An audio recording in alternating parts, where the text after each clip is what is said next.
السلام علیکم دوستوں، آج ہم بات کریں گے ایک ایسی کتاب کی جو امریکی ادب کی سب سے اہم کتابوں میں شمار ہوتی ہے۔ یہ کتاب شیرل ووڈ اینڈرسن نے سن 1919 میں لکھی تھی۔ یہ کوئی ایک لمبی کہانی نہیں بلکہ 22 چھوٹی چھوٹی کہانیوں کا مجموعہ ہے جو ایک چھوٹے سے امریکی قصبے وائنسبرگ میں رہنے والے لوگوں کی زندگیوں کے بارے میں ہے۔ یہ قصبہ تقریباً 1900 کے آس پاس کا ہے، جہاں لوگ باہر سے تو خوش نظر آتے ہیں لیکن اندر سے بہت تنہا، پریشان اور اپنے خوابوں سے دور ہیں۔ اس کتاب کا مرکزی کردار ایک نوجوان لڑکا جارج ہے جو اس قصبے وائنسبرگ کی ایک اخبار میں کام کرتا ہے اور لوگوں کی کہانیاں سنتا ہے۔ یہ کتاب دراصل جارج کی آنکھوں سے دیکھی گئی ان لوگوں کی اندرونی کہانی ہے۔ اب آئیے دیکھتے ہیں کہ اس قصبے میں کیا کیا ہوتا ہے۔ یہ کتاب دا گروٹیسک یعنی عجیب و غریب لوگوں کی کتاب کے ایک چیپٹر سے شروع ہوتی ہے۔ مصنف کہتے ہیں کہ ہر انسان کے پاس ایک سچ ہوتا ہے، لیکن جب وہ اس سچ کو بہت سختی سے پکڑ لیتا ہے تو وہ گروٹیسک یعنی عجیب اور مست شدہ ہو جاتا ہے۔ اس قصبے کے تقریباً سب لوگ ایسے ہی ہیں، اپنے ایک سچ یا ایک خوف میں پھنسے ہوئے۔ اس قصبے کے لوگ بظاہر پرسکون، خاموش، لیکن اس خاموشی کے اندر انسانوں کے دل چیخ رہے ہیں۔ یہ کہانی کسی ایک ہیرو کی نہیں، یہ کہانی ہے ٹوٹے ہوئے انسانوں کی۔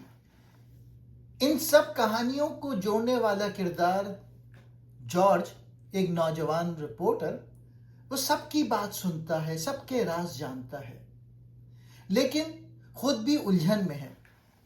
قصبے کے تمام عجیب لوگ جارج کے پاس آتے ہیں، اسے اپنی کہانیاں سناتے ہیں اور اپنا دکھ بانٹتے ہیں۔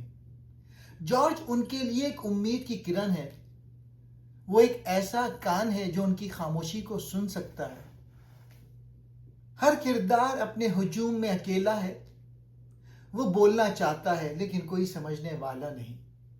لوگ بات تو کرتے ہیں پر اپنی بات سمجھا نہیں پاتے۔ یہاں کے لوگ اپنے ٹوٹے ہوئے خوابوں کی کرچیوں پر جی رہے ہیں۔ اس کتاب کا بڑا پیغام تنہائی ہے۔ وائنبرگ کے کردار ایک دوسرے کے ساتھ رہتے ہیں لیکن ان کے درمیان ناپید دیواریں ہیں۔ انسان اپنی ذات کے خول میں قید ہے۔ ہم سب ایک دوسرے کو جانتے تو ہیں لیکن پہچانتے نہیں۔ مصنف ہمیں یہ احساس دلاتا ہے کہ ہر انسان کے اندر ایک چھپا ہوا دکھ ہے جسے سننے والا کوئی نہیں۔ جارج اس کتاب کا وہ کردار ہے جو لوگوں کی بات سنتا ہے۔ یہاں سے ہمیں پیغام ملتا ہے کہ ایمپیتھی یا ہمدردی کیا ہے۔ کبھی کبھی کسی کو نصیحت کی ضرورت نہیں ہوتی، صرف ایک ایسے انسان کی ضرورت ہوتی ہے جو اسے بغیر کسی فیصلے یا ججمنٹ کے سن سکے۔ جارج ان ٹوٹے ہوئے لوگوں کے لیے ایک سہارا بنتا ہے کیونکہ وہ ان کو خاموشی سے سنتا ہے۔ اب ملیے ونگ سے۔ یہ کتاب کا سب سے زیادہ جذباتی کردار ہے۔ ایک بوڑھا شخص جو اپنے ہاتھوں کو چھپانے کی کوشش کر رہا ہے۔ یہ ٹوٹا ہوا انسان ہے۔ اس کے ہاتھ ہر وقت بے چینی سے حرکت کرتے رہتے ہیں۔ ماضی میں اس پر ایک جھوٹا الزام لگا جس نے اسے توڑ کر رکھ دیا۔ اب وہ اس گاؤں کے کنارے تنہائی میں رہتا ہے۔ وہ جارج کو نصیحت کرتا ہے کہ اپنے خوابوں کو کسی کے سامنے ظاہر نہ کرو ورنہ دنیا انہیں کچل دے گی۔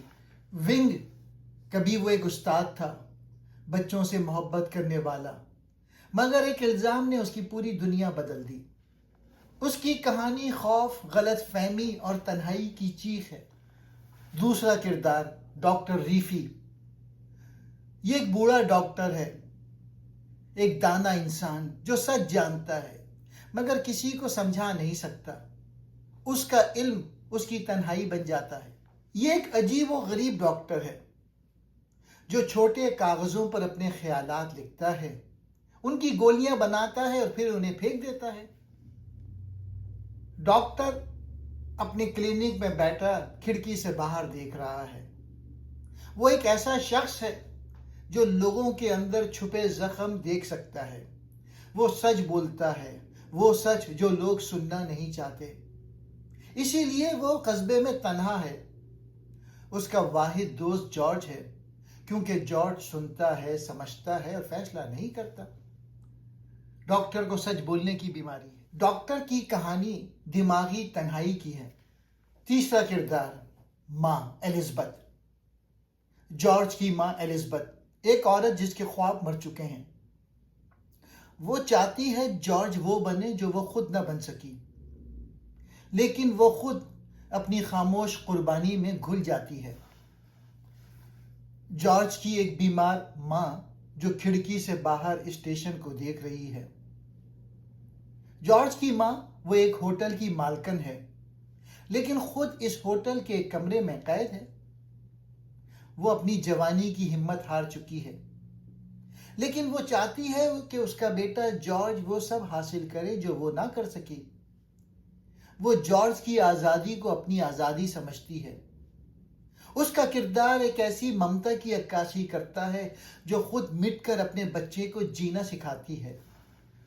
وہ مرتے دم تک اپنے خواب زندہ رکھتی ہے۔ ایک اور کردار، کیٹ، خوابوں کی استاد، ایک استانی جو شدت جذبات سے کچھ سمجھا رہی ہے۔ کیٹ جارج کی سابقہ ٹیچر ہے۔ وہ ان چند لوگوں میں سے ہے جو جارج کے اندر چھپے ہوئے فنکار کو پہچانتی ہے۔ وہ جارج کو سکھاتی ہے کہ زندگی کو سطحی طور پہ مت دیکھو، بلکہ اس کی گہرائی میں اترو۔ وہ خود بہت تنہا ہے، لیکن جارج کے لیے ایک مشعل راہ بنتی ہے۔ ایک اور کردار، ٹام فاسٹر، ایک کم عمر لڑکا دریا کے کنارے بیٹھا ہوا ہے۔ ٹام ایک ایسا لڑکا ہے جس کی معصومیت اسے دوسرے لوگوں سے الگ کرتی ہے۔ وہ دنیا کو ایک نرم زاویے سے دیکھتا ہے، مگر دنیا اسے سختی سے دیکھتی ہے۔ اس کی کہانی بڑھتی عمر کے درد اور سادگی کی خوبصورتی ہے۔ ایک اور کردار، لوئس، محبت کی بھوک، ایک نوجوان لڑکی آئینے میں خود کو دیکھتی ہوئی، آنکھوں میں اداسی۔ لوئس ایک ایسی لڑکی ہے جو محبت چاہتی ہے، قبولیت چاہتی ہے، مگر اسے صرف تنہائی ملتی ہے۔ اس کی کہانی اس خاموش بھوک کی ہے جو انسان کو اندر سے کھا جاتی ہے۔ ایک اور کردار، واش، ایک نفرت انگیز آدمی جو عورتوں سے نفرت کرتا ہے کیونکہ اس کی بیوی نے اسے دھوکہ دیا تھا۔ دوستوں، یہ تمام کردار ہمیں ایک ہی سبق دیتے ہیں۔ ہر انسان کے اندر ایک کہانی ہے جو سنائی جانے کی منتظر ہے۔ یہ لوگ عجیب نہیں ہیں، بس یہ حالات کے ستائے ہوئے ہیں۔ اس گاؤں میں کوئی مکمل انسان نہیں۔